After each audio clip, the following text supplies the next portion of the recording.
Ladies and gentlemen, welcome to Season 2. After hearing all of your requests to get the podcast going again, happy to announce that we have been renewed for more episodes of the Roll Stable podcast. Hope that everybody had a great break. We're now in full swing in the spring semester here at UCM, recharged, refocused, and ready to roll. For the season premiere, we have a great guest for you. Before we get into that, catch up on a few things you may have missed since we've been away. Mules and Jennies Basketball, well into their seasons now, at about the midpoint of the year.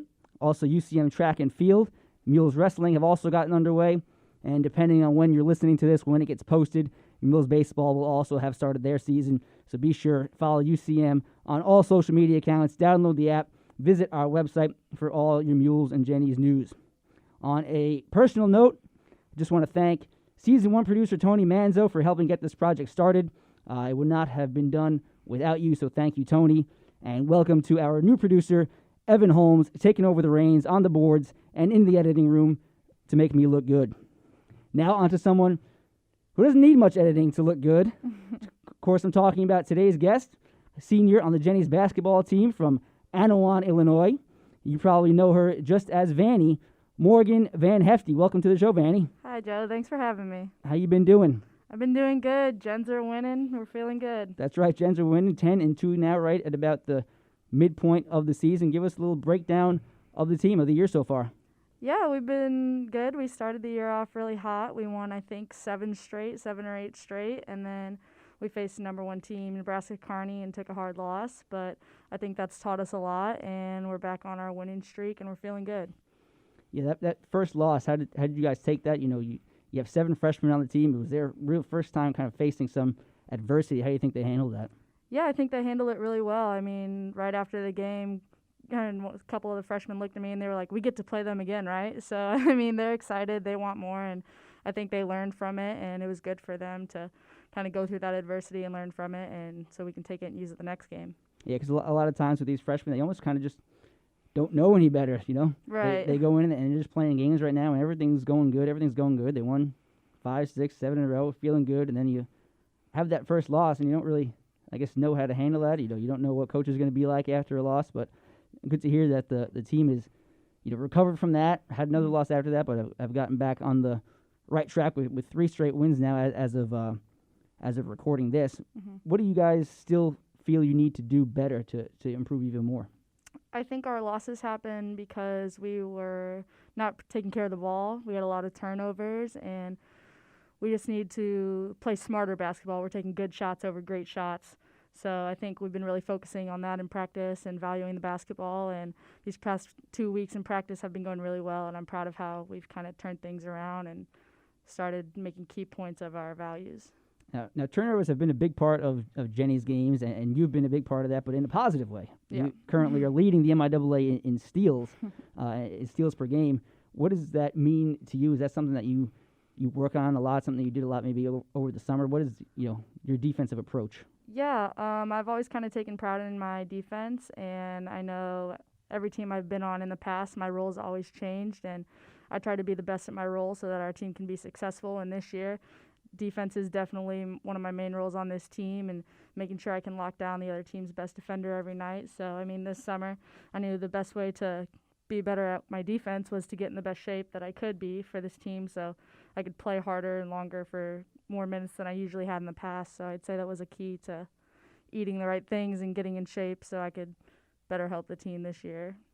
You talked about how your roles have changed. You're a senior now, third year with the program. It's a team that's got 7 freshmen. I'm assuming you've kind of taken on more of a leadership role. Is that something that you wanted or something that was just kind of thrust upon you? Yeah. I mean, I think everyone wants a chance to exert their knowledge and stuff that they've learned in the past. I mean, I had great leaders since I arrived on campus my sophomore year. I had Paige Redmond, Morgan Fleming, and Megan Skaggs, and even Sydney Crockett. I mean, they were all great. They were all great leaders, and I learned so much from them. So I think taking that knowledge that I've learned and things of the Jenny culture that have carried along throughout the years and being able to implement that to 7 new freshmen that are going to carry it on for the next 4 years is something that I feel very thankful to do. So, what would you kind of say your leadership style is like, whether it's in a game or at practice or even away from the court? Yeah, I think it's a little different on the floor and off the floor. When I'm on the floor, I definitely like to be serious and get things done in practice. I mean, we don't take things lightly when it comes. I think when you have 7 freshmen, they can kind of get away from the important things in practice here and there, coming from high school practices. So I kind of really like me and Gigi and Nija focus in on valuing the basketball and taking drills really seriously and going hard every day. Off the court, I mean, these girls are my best friends, so we hang out all the time. We like to have fun, and I just kind of like to get to know them better and connect with them on a personal level. So these are the friendships I'm going to have for the rest of my life. So I think it's kind of awesome that I get to meet new people every single year and new teammates. And luckily, I get 7 new ones this year. So 7 new ones very this year. blessed for that. A lot of ones. Even if they're in the 18-year-olds. Yeah, I've been around them, and they really are kind of just like newborn puppies. Yeah, they're a fun going group. like 100 miles an hour, talking, running around, and then you have you and Gigi and Nige. You kind of need to rein them in a little bit every once in a while. Is that right? Yeah, I'd say so. We got a lot of energy every day. Even if it's not basketball-oriented, there's a lot of energy there. And what would you say are some of the differences between last year's team and this year's team? Obviously, the 7 freshmen are a part of that. Yeah. Definitely the experience and kind of the culture behind the team.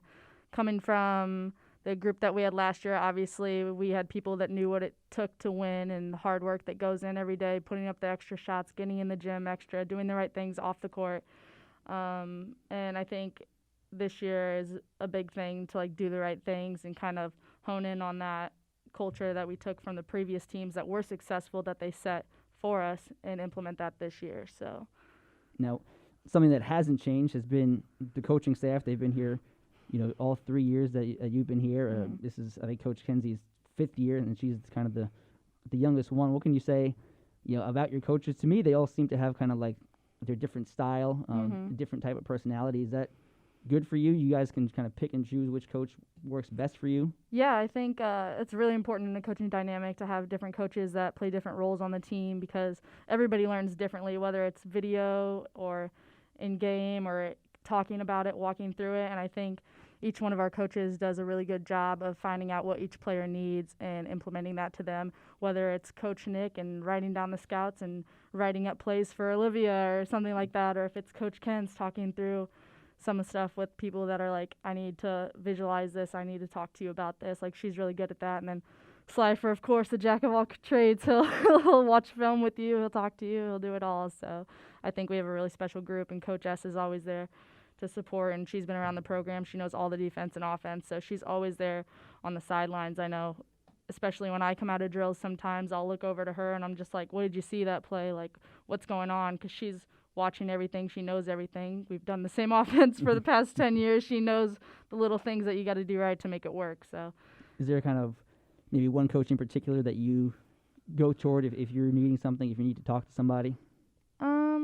I guess it depends on what it's for. If it's for scout, I'll definitely go to Coach Ken's and Coach Nick, because defense is a big part of my game. So I'll go to them and I'll say, right before, if someone comes in the game, I'll look to them on the bench. Hey, what does 14 do? Is she a shooter, driver? What hand? Post-up shooting, that kind of stuff. So I go to them for that. And then I'd say offensively or something about the flow in the game, I'll look to Slifer to see, what he wants to do at the tempo and stuff like that. Now I want to talk a little bit about before you came to UCM. You were at Illinois State, Division I program. What are some of the differences that you've seen between Illinois State and Central Missouri? I think the culture here is a lot different. I think just being close with the girls and kind of being a Jen, as people would say, is a special thing. And just to come into a program where people treat you like family is something that I never really experienced since high school playing with my sisters. So it's kind of cool to have that. And I mean, my teammates are going to be my friends for life, so I really value that. What kind of made you decide to leave Illinois State? So my coaching staff, when I was recruited my freshman year, got fired after my freshman year, and then they brought in a new staff, and they were great people. And then I tore my PCL, so I sat out that whole season, and I just knew that I wanted to enjoy playing the game again and play as soon as I could. So when I opened up my recruitment, that's what I wanted. I wanted a program with a winning culture, great people to be around, great community, and UCM fit that role perfectly for me. Was UCM kind of at the top of that list? Did you have a number of different schools you were looking into? Any ideas of where you wanted to go before you came here? Yeah, I kind of still wanted to stay in the Midwest. I wanted to be somewhere where my family could still come to the games if I wanted to. I think I just wanted to get back to playing basketball and doing what I love every day. So I definitely was looking for that kind of culture and that fit. And like I said, Warrensburg is about as close to Annawan as I could get. So I love that. And you're talking about your family. You come from a big basketball family. Your two sisters played Division I basketball. Both of your parents played. Are your sisters still in school? Are they still playing? Yeah. So my younger sister is still playing at Arizona State right now. She's a sophomore, I guess, because of the COVID year. So she'll have 3 more years left. And then I have an older sister that's 2 years older, and she's not playing anymore, but she played at Southern Illinois Carbondale for 4 years, and she's a recreational therapist now. So what was it like growing up in that family of just tremendous athletes? We're very competitive, to say the least. I mean, we always played together, and I was lucky enough to be the middle child of the 3, so I got to play up with Selena, and then I also got Jade to play up with me, so I got to play with both of them for, I'd say, 4 years in my career, honestly, and which is really cool and unique experience, which I'd change for the world. So you always kind of had one of your sisters playing alongside you. Right, yeah. I played with my older sister for 2 years in high school. We won a state championship, and then I played with my younger sister, and we would have won the state championship, but she ended up tearing her ACL. But that's what I like to say. You should blame her for that at Thanksgiving and Christmas? Oh, yeah, I still hold it over her head. But she ended up winning the state championship her senior year, I want to say, so she got one.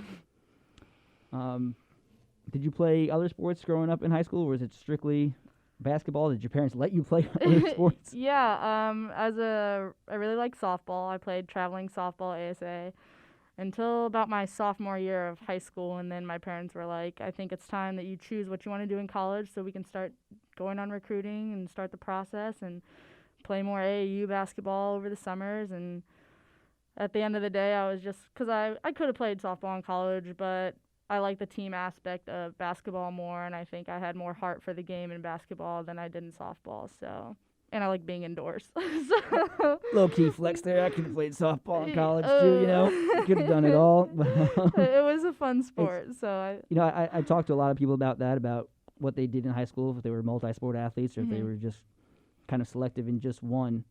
You played a couple of them. Do you think that benefited you in basketball in the long run, playing multiple sports?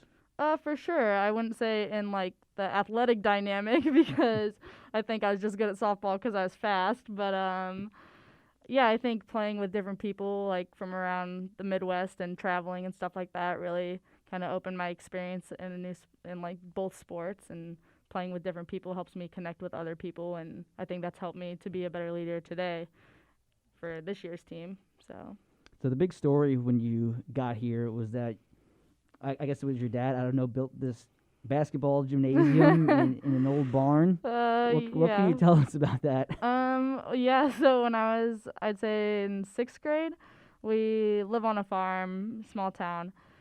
We had this old barn, and my dad, of course, wanted a new project, so he knocked that down from the inside, and we built kind of another house inside of it. It's got a couple bedrooms, living room, basketball court, but then we have a basketball court outside too. So his excuse was, or his reasoning was, I never want you to miss another free throw again. You have no excuses. And so I think that's funny. But, I mean, I've spent hours and hours with friends and family out there playing. That's crazy. I didn't realize it was almost like a basketball hotel where you could kind of play until the wee hours of the morning and then get some sleep in there. Don't even have to go back in the house, wake up, and shoot some more. Oh, yeah. It's a blessing and a curse. I'm sure it was. But, no, I'm very thankful for it. And I spent a lot of hours out there with my siblings, and I think that's just made me a better basketball player today. So very thankful that my dad decided to do that. So I'm a little curious about it. Was it a full-size court, or was it an actual, like, wood, so, a wood basketball floor? So on the inside, it's like the flex court, and we just have like a half court hoop, and then on the outside is the whole full court flex court, like right outside the barn. I can send you some pictures. So it's hard to describe. So you can play pretty much just There was no 24/7, excuse. 365. Yeah. I had to play basketball all the time if I could. Somewhere in there, inside, outside, you were getting in trouble by your parents. Yeah, I'm shooting free throws for sure every day if I could. So, not quite sure what we're doing after UCM yet, or when that's really going to be. We had the COVID year. You're set, I believe, to graduate this coming May. With my MBA, yeah. I graduated my undergrad in last May, and then I'm fast-tracking my master's degree, so I'll finish with my MBA in August. And then I'm currently applying to law school right now, so we'll see in the next couple months if I get in there, so we'll go from there. Any ideas on where you're looking to go? I've applied to UMKC, Loyola Chicago, or probably my top two, Southern Illinois Carbondale, and Arizona State, So 3 Midwest and then Southwest. With Jade if I could. Yep. So that'd be kind of cool. The weather's not bad out there, so. Would you have eligibility to play another year at Arizona State? You're getting I do have a COVID year, but I'm not sure if I'll use it yet. We'll see. 24 years old on the basketball floor is an interesting combo. That would certainly be interesting. I want to talk a little bit about Jennie's history. You brought up the tradition as part of your reason for coming to UCM when you transferred from Illinois State last year was 50 years of Jenniees Basketball. What does that kind of mean to you to be a part of that great tradition? Oh, I feel so honored to be a part of that. I mean, the women that came before us and laid the foundation are a big part of what we're doing here today, and that we have the ability to play and do what we love. So, I mean, I'm so grateful for them for laying that foundation and to be a part of a program with this much success. And, I mean, we just had Slifer had a 700th win, and then last year the Slifer Gens had 1,000 maybe, wins, I want to say. Yep, last year was also 1,000 program I mean, that's wins amazing for a program to do that. About so 10, 20-ish now. I'm just glad I could be a part of it. Yeah, that's awesome to look back and be like, yeah, I was part of that. So I think that's a cool part of history. Kind of talked about it all last year about carrying on that tradition and the legacy and the 50-year celebration. Yeah, for sure. I mean, Slifer always talks about how our impact here is bigger than just basketball, and I mean, interacting with the community and being part of the Jennie history is something that we should take pride in and work hard for. So, definitely. And so, a part of that Jennie's history is all the MIAA Championships. Somehow, I don't really know how it's even been possible, but it was 30 years since the Jennies won an MIAA tournament championship. Yeah, the tournament's tough. Tournament's tough. But that came to an end last year. You had a big hand in that. Jenniees, of course, beating Emporia State in the MIAA tournament finals. Unfortunately, it ended up being the last game of the year because of COVID. Things got shut down right after that. But what do you remember about that game? What can you tell us about that? Like you said, it had been 30 years since we won the conference championship, and Mo and Meg are such successful basketball players and great leaders, and I remember them. They wanted this. They'd won a national championship, and they were still so focused on winning this conference tournament was what they wanted. And, I mean, as one of their players, one of their teammates and best friends, that's all you want. So, I mean, we went out there and we gave it our all, and we all had a key role in that game, and we knew what we had to do, and mine defensively. So I think we got the job done, and I was just really thankful to do that and get our rings and have fun. So you had more than just a defensive key role. You kind of hit the clinching shot in the final seconds. Yeah, I think that put UCM up 5, made it a 2-possession game with maybe 20 seconds to go. What do you remember about that particular shot? I mean, not a whole lot. It's still kind of like a blur. I just remember being super excited. I think the play was actually for a post entry for Mo or Meg / opportunity, one cross, one drive, and I think they double team Mo, and we always joke that she's such a good passer. She threw me a over the head bounce pass for that shot. So I mean, I'm just glad I was not guarded and open for the shot. So yeah, I remember watching that. That pass it didn't come to you too quick. You kind of had to wait on that pass for a little bit, but you were open for the three and you hit it. You had 3 3-pointers in that game. I remember I'm going to call out Greg Hasser, our radio announcer. He was saying that Morgan VanHyfte, not the best 3-point shooter, but you made 3 of them. You were the best 20% 3-point shooter for that day, at least. Make them when it counts. So that's what I say.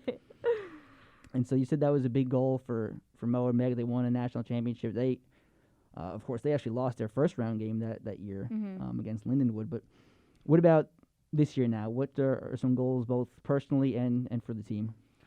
I think personally, off the court, I want to make sure that Jenny culture stays Jenny culture. I want these 7 freshmen to know what our program's about, and like you said, the history, the winning culture, doing the right things. I want to make sure that that goes long after I'm gone. I mean, these people laid the foundation for me, so I want to make sure that it goes on for time to come. And I'd say on the court, obviously we want to win. We want to get another conference tournament, conference championship, and we're not sure about the NCAA tournament yet. Slifer said it looks like they're trying to have one. They're figuring out the regions and trying to move things around because I believe there's 7 conferences in Division II that aren't even playing basketball. Yeah, there's a handful, so definitely a lot of moving parts. We're still, definitely very thankful. As of right now. Very grateful to be playing still. I mean, we're very lucky. So hopefully we can figure something out and have a tournament. And obviously that's our goal, is to get back to where they were a couple years ago. You said that word legacy just before. What do you kind of want your personal legacy to be once you leave UCM?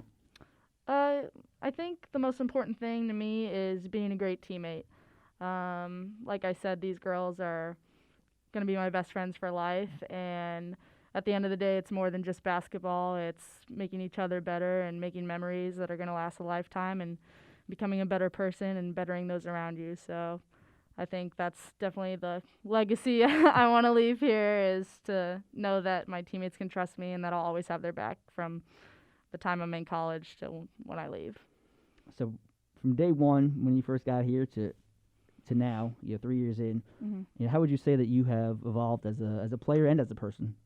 Yeah, I mean, when I got here, I was not even 21 yet, so feels like so long ago. I was definitely kind of a young player. I didn't play much when I was at Illinois State, and I was hurt. So, I mean, coming back almost after not playing basketball for a year, close to a year, kind of getting back into things and learning the pace of the game again and doing all that was definitely a learning experience my sophomore year. And then my junior year, I definitely settled in a little bit more, and I had great leaders, like I said, and I fit my role into our game, and we were successful. And then this year, I'm definitely able to take both of those years kind of and incorporate them into this year and use my strengths because I know what they are now. So definitely better utilizing my abilities this year, I think, to be successful and not to overdo it too much when I get kind of crazy on defense and control the tempo of the game. So. I always worry that one of these days you're just going to stick your arm out there and maybe just knock someone in the teeth. Yeah, I mean, I've gotten close. But it's been 3 years, and I've never got a technical. So you mentioned a little while ago about over the summer you were working on kind of your fitness and eating better, doing things like that. You're playing a lot more minutes now than you have been. So what was it that you were kind of doing over the summer to work on your stamina? Yeah, I had an internship as a legal assistant this summer in Arizona. So I went out there and lived with Jade, my younger sister, because she was doing workouts and stuff here and there because of COVID. And definitely being with her, and I mean, weather's nice, 115, so I'd have to run in the mornings. But I mean, I just made it a priority. All I was doing was working in the evenings, and so I knew I would have to get 2 workouts in and go shoot, and just definitely focusing on fueling my body with the right things. So I still trying to make that a focus right now because, like you said, I'm playing more minutes and I can't kind of slack off now as the season picks up in the second half. I think is the most important part of the year when we're fatigued and we're tired. And I know we make that a point throughout all of the team that we got to be doing the right things, like no drinking, no eating all this crappy food before game days, like stuff like that. And I mean, the coaches do a great job feeding us pregame meals. We have players, and Sodexo does a great job here and there with Did you take up cooking or anything, or? Yeah, I definitely cooked a lot more. Like I'm sure a lot of people did because of COVID. But and any favorite meals that you learned to make? Definitely a big Italian person, so I learned to make a couple pasta dishes here and there. Chicken parm's definitely my favorite, but yeah. So there was a time just, maybe even last year when it was, all right, we can get 2 or 3 really good minutes from Vanny, and then she's going to be gassed, and we got to get her out of there. Yeah. That's not so much the case anymore. You're regularly playing, 30 minutes now. Mm-hmm. Do you attribute to that, that to what you're doing over the summer and what you're eating? For sure. I definitely think that has a huge part in it. I'm not fatigued. I'm not out of breath. I'm not dehydrated. I'm really focusing on drinking water. This past month, I've actually, my roommates have been joking with me, but this past month I've been vegan. So actually cut out most of like the meats, the chickens, and I was everything gonna say, like there goes that. chicken parm. Yeah, there goes my favorite meal, but I found alternatives. But I mean, I feel the best that I've felt in a really long time, and I'm sure that attributes to eating more veggies and all that good stuff. But definitely focusing on what goes into my body is definitely showing off the court, or on the court, I mean, so. This is going to sound a little weird. Okay, I remember when we first stopped playing, I don't know if it was Coach Ken's or Coach Nick was putting together these things for social media about, all the players, kind of get to know you type thing. And one thing when yours came out was that you had a vinyl record collection. Oh, yeah. Yeah, and I've wanted to ask you about that for a couple of months now. I have one of my own, something I want to talk with you about. Yeah. And I knew I was going to get the opportunity, and so here we are. Mhm. What kind of records do you collect? What do you play? Yeah. So my sophomore year, I was starting to get into music a little bit more and invested in a nice record player, and it's something I've always kind of like used to focus in and relax on my days off, or even just like around the house cleaning and stuff like that. My parents were big 80s people, so 70s, 80s music. I collect a lot of records like that. And then, of course, like music today, I kind of try to keep up with that and get records kind of here and there on Amazon. But there's some good record places in Kansas City, and there's that you a like couple to go in to? Warrensburg. The one right downtown on Pine Street, kind of. What's the name of it? It's like right next to Muddy Creek. It's got a handful of old 70s, 80s records, but there's some hidden gems in there for sure you should check out. What about you going to Kansas City, you said, to get some? Yeah, I don't know the place. There's one in Westport that's really good that I go to here and there. Is that Mills? Yes. Yeah, yes. I've been to Mills. Okay, yeah. Mills and Josie. Okay, yeah, I've heard of that one too. I go here and there. It hasn't been like It's been a lot harder to shop. It's been a lot harder Things have during been COVID, closed, and then I wasn't here this past summer, so it's been a minute since I've gone, but music is definitely something that I value, that is almost like meditation for me in a way. I'm able to like put it on and not think of other things, so. Is there anything that, away from the vinyl, but maybe pregame that you like listening to? Honestly, we let our young kids have the aux before the game, so the things I listen to before the game are not things that I usually listen to. But do you find yourself saying, "Geez, I don't even know what these kids listen to anymore"? Yes, I've gotten to that point, and I'm like, the Gen Zs are really taking over. So I'll get in the locker room, I don't even know what they're saying half the time. Are there any other hobbies or activities you like doing outside of basketball? Yeah, I like to cook. I play the ukulele. This past year, I've gotten really into stretching and yoga and mindfulness. So just a few things I've picked up in this coronavirus kind of pandemic quarantine era that I don't think I would have picked up if I was just doing my daily life like a couple years ago. So, and they've definitely changed my life for the better. So there's good things to come out of this, even though there's been so many bad things in the world right now. I'm very thankful to be here and that we're playing basketball and winning games. So yeah, definitely something that I've talked to a lot of people about is what they've learned from COVID, having to be isolated, kind of be on their own. It sounds like you've learned a lot about yourself, whether it's what you like to eat, how to take care of yourself, and how to just make yourself a better person. Right. Also, recently, I think this just started because I hadn't seen it before, but we're passing out wrestling belts now to girls on the team. Yeah, not because I'm pushing people around on the floor. We're still technical free, but we do this thing when we're on the road for games. Whoever we're rooming with in a hotel, we do the TikTok room check challenge. That's how, instead of Ken's going to everybody's door and making sure we're in bed, we'll have to send a TikTok of us doing something. There'll be rules every time we do it, and me and the young Olivia Nelson were roommates on the last road trip, defending champs right now, which was so fun.